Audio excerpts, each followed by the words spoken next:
Hello guys, welcome back to my YouTube channel. ഈ പെട്ടിങ് കിടക്കായിട്ട് ഞങ്ങൾ എങ്ങോട്ടാണെന്നല്ലേ, ഇന്ന് അമ്മ നാട്ടിൽ പോവാണ്. അപ്പം ഞങ്ങളെല്ലാവരും കൂടെ അമ്മേനെ കൊണ്ടൊക്കെ വേണ്ടി എയർപോർട്ടിലേക്ക് പോകുന്ന പോക്കാണ് ഇത്. ആക്ച്വലി എനിക്ക് നല്ല വിഷമമുണ്ട്. ഞാൻ 2-3 ദിവസമായിട്ട് തുടങ്ങിയിട്ടുണ്ട് എൻ്റെ വിഷമമൊക്കെ പ്രകടിപ്പിക്കാൻ വേണ്ടിയിട്ട്.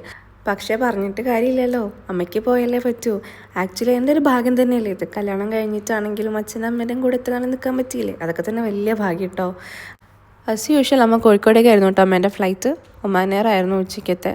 അങ്ങനെ നമ്മൾ നേരെ എയർപോർട്ടിലെത്തി. പിന്നെ അത്യാവശ്യം നല്ല തിരക്കുണ്ടായിരുന്നു, അതുകൊണ്ട് നമ്മൾ ഓൺലൈൻ ചെക്ക് ഇൻ ചെയ്തിട്ടുണ്ടായിരുന്നില്ല.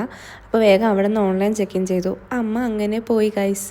അവിടെ കിടന്ന് കുറച്ച് കരച്ചിലൊക്കെ ഉണ്ടായിരുന്നു. കുറച്ച് ഷോ ഒക്കെ ഇറക്കി ചാച്ച കാണിക്കുന്നു. അമ്മ ചാച്ചാ പുള്ളിക്കാരത്തെ എടുത്തിട്ട് ഇപ്പോൾ ഒരാഴ്ച കേട്ടോ. എൻ്റെ മുഖം കണ്ട് മനസ്സിലായില്ലേ, ഞാൻ അങ്ങേയറ്റം വിഷമിച്ച് കരഞ്ഞ് കൂവിക്കൊണ്ടാണ് ആ എയർപോർട്ടിൽ കൂടെ നടന്നിട്ടുണ്ടായിരുന്നത്. അങ്ങനെ എൻ്റെ വിഷമം മാറാൻ വേണ്ടി ഞങ്ങൾ നേരെ അവന്യൂസ് മാളിൽ പോയി ഇറങ്ങി. അവന്യൂസിൽ പോയി ഒരു ബിരിയാണി കഴിച്ചിട്ടും എൻ്റെ വിഷമം ഒന്നും മാറുന്നില്ല. അങ്ങനെ ഞങ്ങൾ നേരെ കാന്താരക്കാണ് ടിക്കറ്റും ബുക്ക് ചെയ്തു. ഞങ്ങളുടെ എന്തോ ഭാഗ്യത്തിന് ടിക്കറ്റ് ഉണ്ടായിരുന്നു. കാന്താര റിലീസായ എൻ്റെ സെക്കൻഡ് ഡേ ആയിരുന്നു കേട്ടോ ഇത്.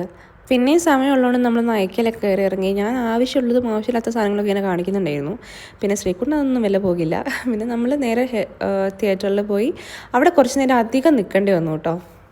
മുന്നത്തെ ഷോ കഴിയാൻ കുറച്ച് ലേറ്റ് ആയിട്ടുണ്ടായിരുന്നു. അങ്ങനെ നമ്മൾ ഫിലിം കണ്ടു, കൊള്ളാം, എനിക്കിഷ്ടപ്പെട്ടു. അങ്ങനെ ഞങ്ങൾ നേരെ തിരിച്ച് വീട്ടിലേക്ക് പോന്നു. അപ്പം അത്രയേ ഉള്ളൂ, ബൈ.